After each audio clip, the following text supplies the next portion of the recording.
My dear brothers and sisters, the scripture readings reminds us that we are to do God's work, and when we are doing so, we will face both people who admire us, but also those who envy us. And that is what we have heard in the first reading, wherein we have David, who after, we have heard it yesterday, how David puts down Goliath. And so now David is returning, and on his return, he has a very royal type of a welcome.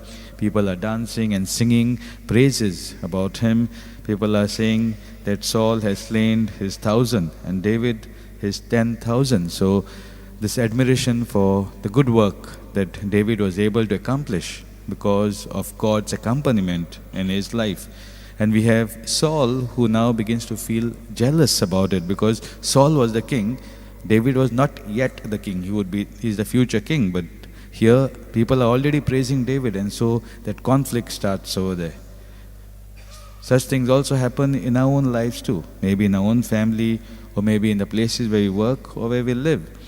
Many a times, we have people who do good works, and we begin to look down upon them because I know about their past, and so I begin to target them based on their past rather than looking at what or how the Lord is leading them or guiding them.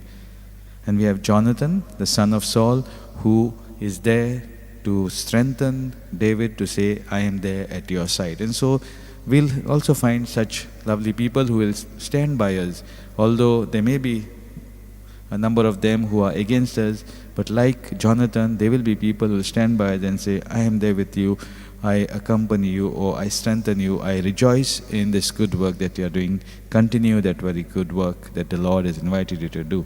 And in the scripture readings, we have Jesus, who has a big crowd following him, as we have heard today.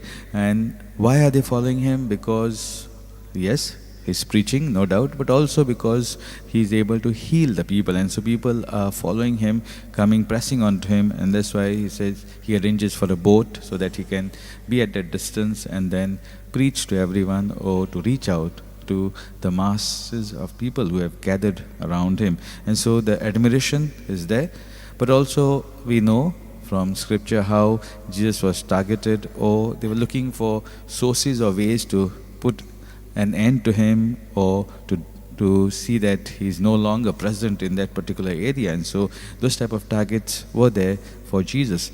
But here the evil spirits, when they were driven out from these people who were sick, who were brought to Jesus, began to proclaim that you are the Son of God. And Jesus says, and he strictly orders them not to make him known.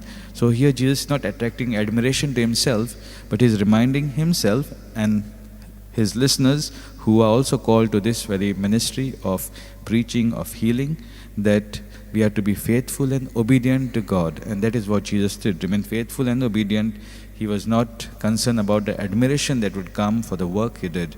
And so for us too, when we do good works, we will face, as I said, admiration as well as people who are envious. But we shouldn't worry whether we get appreciation or not. We should continue giving ourselves to the mission that the Lord has entrusted to us. And so the question that comes to each one of us is, how do I react, or how do I respond when others are doing God's work? Am I envious, or do I appreciate them?